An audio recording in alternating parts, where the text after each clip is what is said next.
Sweet dreams are made of this. Now I know what you're thinking, that's a crap introduction. Well no actually, or not entirely, because this is a story of a grand Barolo and Barbaresco vision built on the lightly fizzy nectar that is Moscato.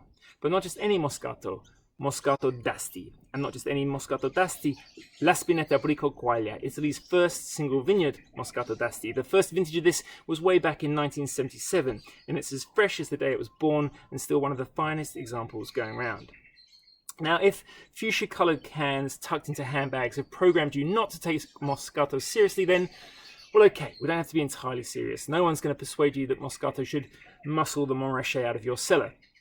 But should you consider finding a slot for something like this in your wine and dining regime? Emphatically, yes. Why? Well, Moscato d'Asti can be one of the lightest, airiest, most intoxicatingly perfumed wines in your armoury. A wine for breakfast, for dessert, for cheese, for fun. But that doesn't mean it doesn't have serious chops. Moscato d'Asti is a DOCG with strict rules governing its production and supposedly guaranteeing its quality. It is made from Moscato Bianco, the Italian name for Muscat Blanc et Petit Crin, the most aristocratic strain of the Muscat grape. Producers use their ripest and best Moscato grapes, which by law must have reached a potential alcohol of at least 10%, so fairly mature. The must is partly fermented in a sealed tank. That trapped carbon dioxide is what gives you the light fizz. The process is stopped when the wine has a maximum of 6.5% alcohol, and that of course leaves plenty of natural grape sugar left unfermented. Inside the bottle it has a maximum of 2 atmospheres, enough for the frothy buzz the Italians evocatively called frizzante, but not the full-blown fizz you find in, say, champagne at about 3 times the pressure. So where in the world are we? Well, it's in Piedmont, northwest Italy.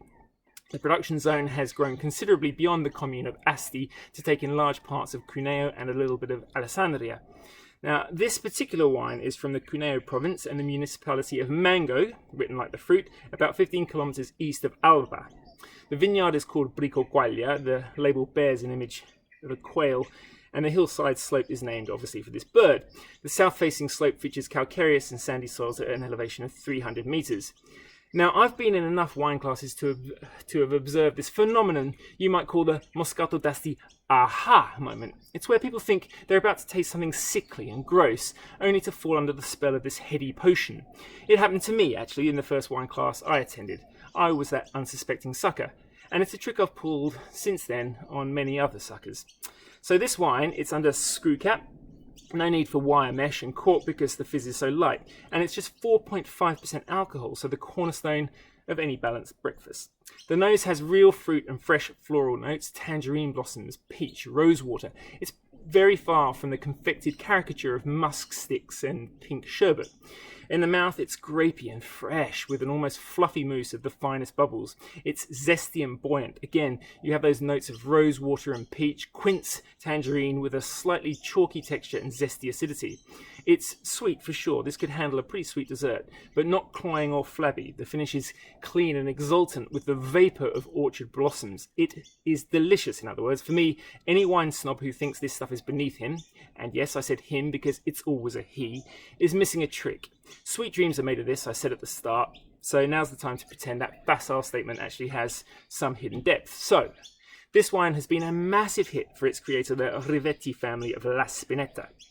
So much so, in fact, that since its inception in 1977, it's allowed the Rivettis to make a huge splash in the wine world. Since 1995, they've realised the Nebbiolo dream with parcels in 4 Barbaresco crews and 1 Barolo vineyard, and they've also taken over the UNESCO heritage-listed spirits and sparkling wine house Contratto, also in Piedmont. And elsewhere, they grow wines on a beautiful estate in Tuscany under the La Spinetta label, so lots to explore. So you see, life is mostly froth and bubble, but there's more to Moscato d'Asti than meets the eye.